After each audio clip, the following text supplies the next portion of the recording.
Hello and welcome to our expert panel discussion on developmentally appropriate curriculum and family collaboration. We kindly request your attention for a brief moment in the spirit of transparency and utmost respect for our early childhood community. We have some information we'd like you to read on this disclaimer screen. By taking a few moments to read through the disclaimer, you empower yourself with very important information regarding the boundaries of our knowledge sharing environment. Please take a moment to read through this slide also. Then together we will embark upon an exciting topic in early childhood education.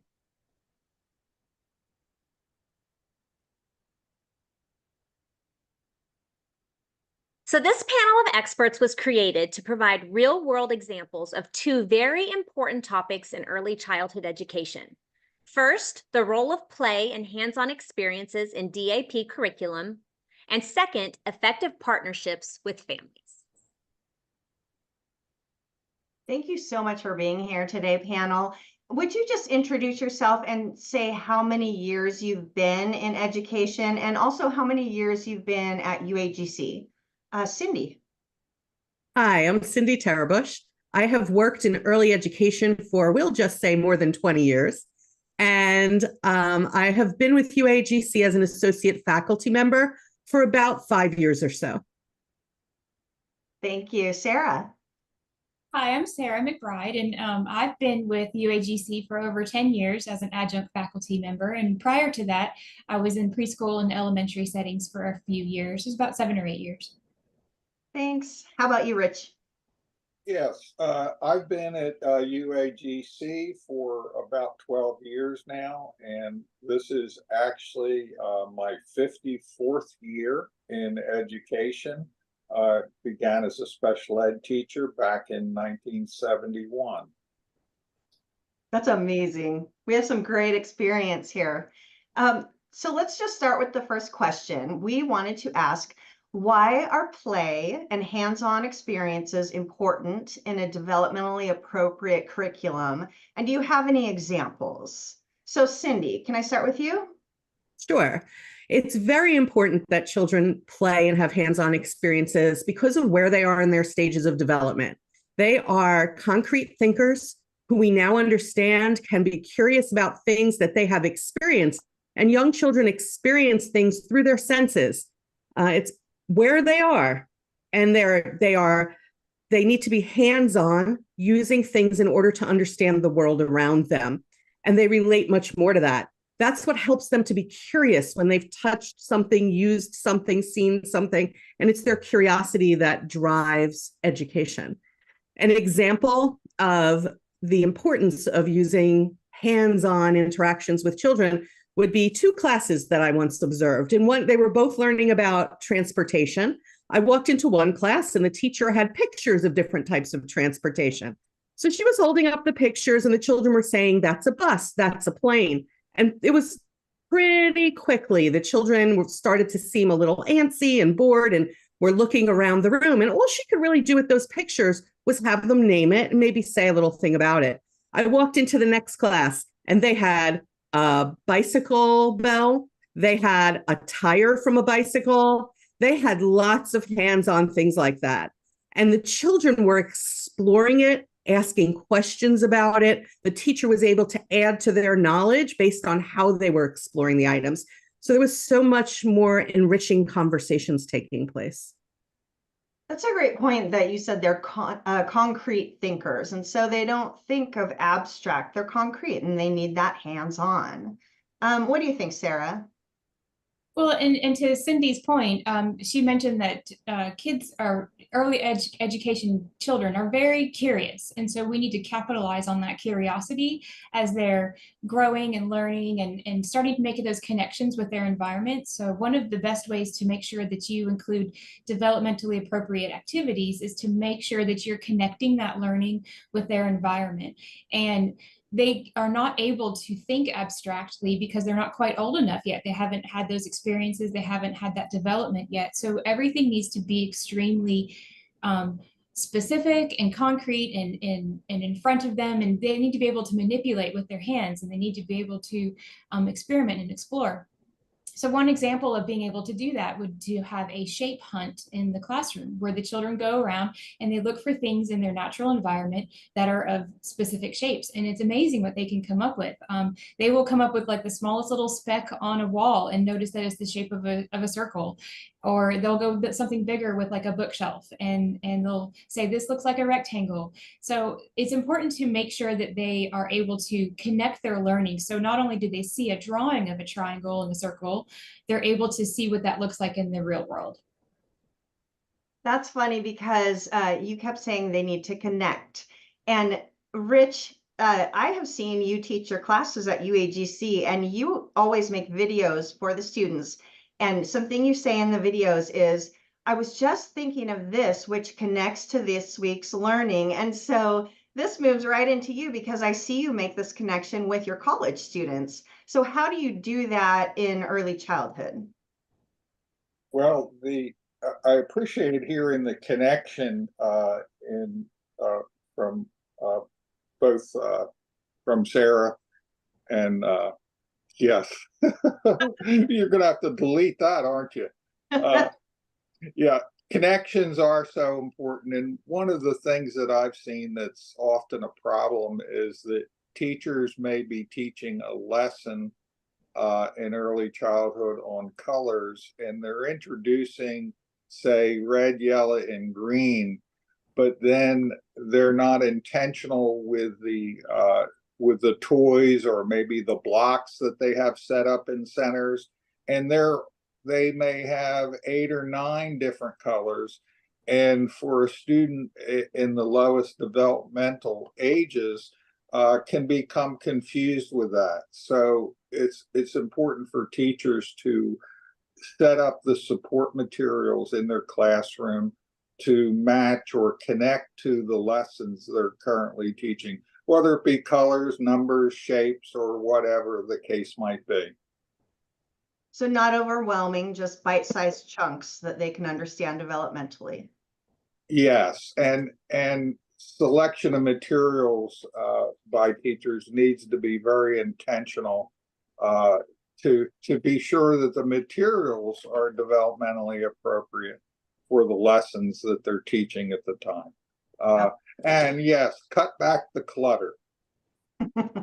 That is true. All right, I want to change the topic a little bit here. The next question we had is, what is one strategy you found to promote effective communication and collaboration with families? Cindy, I'm going to start back at you. Right from the beginning of our time with families and when we meet them, we need to acknowledge out loud to them that they are the experts on their children and draw them into a partnership. They are the experts, no matter how many hours we may spend with their children, because we only know them in one setting and their families know them everywhere else. Plus, they know what experiences they've had, their cultural priorities, the values that they're raising their children with. So we have to acknowledge that from the beginning, because often families feel like they don't know as much as us about their children, but that's not the case. So when we put them on an equal footing and we explain, we need the information that you have, especially because children behave differently in different places. So we need to know, in order to have a full view of your child, what is happening with your child at home? What are you observing? We'll share our observations. And this way we're partners in the process of early education with your child. That's a great point, that we might be the experts in the classroom, in the child's behavior in the classroom, but there are so many other settings that we've never seen the child in and we don't understand. Sarah, what do you have to say about that? Yeah, I think you made a lot of great points about that. One, going back to what you said, that they do behave differently in different environments. So like what you see in outside play and in physical education classes is not going to be the same thing that you see maybe inside in your mainstream classroom. So those are important things to think about because it gives you a picture of the whole child.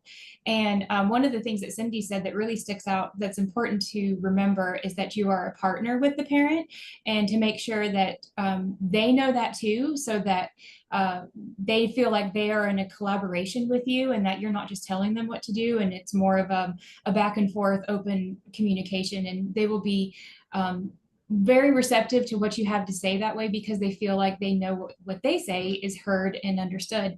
I think my biggest point with parents that I try to make sure I do is to start off every conversation with something positive that their child has done. And it opens the lines of communication up to where people are able to hear and what you're saying and be open and receptive to maybe a concern you have. So even if you need to tell them about something you're seeing that's concerning, start that conversation off with something positive. And then finally, the last thing I really like to do is use those little snippets of time at drop off and pick up to just to interject something positive and say, hey, your child did a great job today making sure that they were respectful to their classmates, or your child did a great job today counting their numbers in correct order. Just little things like that, and they build up over time and they really help create a good positive relationship with families. I love that. Rich, you have had 54 years of working, collaborating, communicating with families. What tips do you have for us? Well, I think I'll share an example of a very effective event or series of events actually that we held when I was principal in an early childhood center. We expect parents to assist. Maybe we send homework home or worksheets home, that sort of thing. But so many of the parents had a poor experience themselves in school. They have a difficult time doing that. So one of the things that we did was we had a morning, an afternoon, and an evening session. The morning and the afternoon sessions, we actually invited the parents in, and we did a math manipulative activity with the parents, and they actually went through the lesson with us and learned how to do the activity that they were going to see their children doing in the classroom. This was a very short 10 or 15-minute presentation to the parents, and then they were quickly taken to their child's classroom where the teacher did the same lesson that the parents just did. So they got to do the lesson as parents, and they also got to interact and see their child do it with the hopes that they would do more of that at home as they work with their child. Did you get feedback on that? What did the parents seem to say about that? We had a very positive feedback. In fact, we did this several times a year, and we would do it alternate between math and language arts and possibly other skills, but they were the main topics that we used. And actually by the second or third sessions that we did, the attendance basically doubled in the morning and the afternoon sessions. We also did those evening sessions because, of course, some parents are working during the day. They were not as effective because there was no follow-up to going to a live classroom after those sessions. So we encourage those parents to try to come later or at another time and get into the classroom. That's great that you saw what was happening. You saw a trend that worked, a trend that didn't work as well, and you modified to, make your plans more effective. That's amazing. Well, that was all the questions we had for you, and we really want to thank you for sharing these best practices with our students and just for your commitment to the early childhood profession. Thank you so much. Thank you.